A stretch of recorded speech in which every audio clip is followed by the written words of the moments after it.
Hey there, if you've ever stood on a hill at sunrise, tried to capture that perfect shot, and then thought maybe I should just pay a professional photographer, but then remembered you've got a budget and a bit of tech curiosity, you're not alone. A lot of people I've chatted with are stuck between wanting cinematic footage and not wanting to spend a fortune on a bulky setup that takes up half the garage. I've been digging into the DJI Mini 5 Pro Fly More combo because it's the sort of thing you pull out when you're planning a weekend getaway, a family picnic, or just a spontaneous adventure, and you want to know whether it's really worth the cash before you hand over your credit card. Link is in the description if you want to check the product details on Amazon. First off, let's talk about why most buyers hesitate. The DJI Mini line is famous for being lightweight, under 250 grams, so you can toss it in a backpack without worrying about airline restrictions.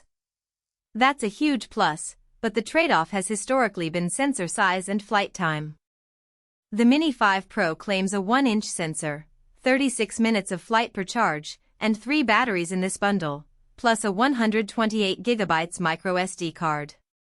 Those numbers sound amazing on paper, yet the real question is how they translate when you're actually out there, juggling wind, lighting conditions, and the urge to capture every angle. I started by looking at the sensor claim. A 1-inch CMOS sensor is a leap from the 1/2.3-inch chips you see on the earlier Mini models. In practice, that means you can get more detail in low-light scenarios, think dusk or a cityscape lit by street lamps, without the image getting grainy. I tested a few shots at the edge of a parking lot after sunset. The 50MP stills retained sharpness and had decent color depth, even when I cranked ISO up to 6400. If you're the kind of creator who likes to shoot nightscapes or indoor events without lugging a separate camera, that sensor upgrade is a genuine benefit. Another feature that gets a lot of chatter is the omnidirectional obstacle sensing. The Mini 5 Pro adds forward, backward, and downward sensors, plus a new night vision mode that lights up the drone's path on the screen. In real-world use, this translates to fewer "oops, I hit a tree" moments. While I was flying over a wooded trail, the forward sensor warned me of an approaching branch, and the drone automatically slowed down. It's not a guarantee against collisions. Fast winds can still push you off course, but it does buy you a safety net that many beginners appreciate. If you're planning to fly in tight spaces like urban canyons or dense foliage, those sensors make the learning curve less steep.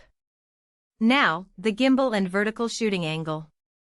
The Mini 5 Pro's gimbal rotates a full 225 degrees, letting you tilt the camera straight down to capture vertical panoramas, perfect for tall skyscrapers or a bird's-eye view of a crowded market. I tried it at a local farmer's market, and the ability to swing the camera straight down gave me a fresh perspective that I couldn't replicate with a handheld phone. For real estate agents or content creators that need that top-down style, that rotation is more than a novelty, it's a functional tool. Flight time is always a hot topic. DJI says 36 minutes per battery, and with 3 batteries you get over an hour of total flight time. My experience matched those numbers on calm days, but in breezy conditions the drone's power consumption goes up, shaving off about 5 minutes per flight. Still, 3 batteries mean you can swap out a dead pack mid-session and keep shooting, which is a practical advantage over many competitors that only include a single spare. If you're planning long-duration shoots, say, a full day of capturing a wedding venue, you'll want that extra capacity. Let's break down who should actually pick up this bundle. If you're an avid traveler who loves to document trips, a social media creator looking for 4K footage that can be edited in 10-bit color profiles, or a hobbyist who wants a portable drone that doesn't feel like a toy, the Mini 5 Pro Fly More combo checks a lot of boxes. The inclusion of a 128GB micro SD card also removes the immediate need to purchase storage separately, a nice convenience for folks who want to start shooting right away. On the flip side, if you're mostly interested in racing drones, or you need heavy lift capabilities for professional cinematography equipment setups, this isn't the right fit. The Mini's max speed and payload are limited, so you won't be able to attach large lenses or extra cameras. In terms of strengths, the standout is the sensor paired with pro-grade color profiles. Shooting in 10-bit D-Log-M gives you considerably more flexibility in post-production than the 8-bit profiles you'd get on a typical consumer drone. When I graded the footage in DaVinci Resolve, the dynamic range held up nicely, preserving shadow detail without blowing out highlights. That's a practical advantage for anyone who wants to produce a polished final.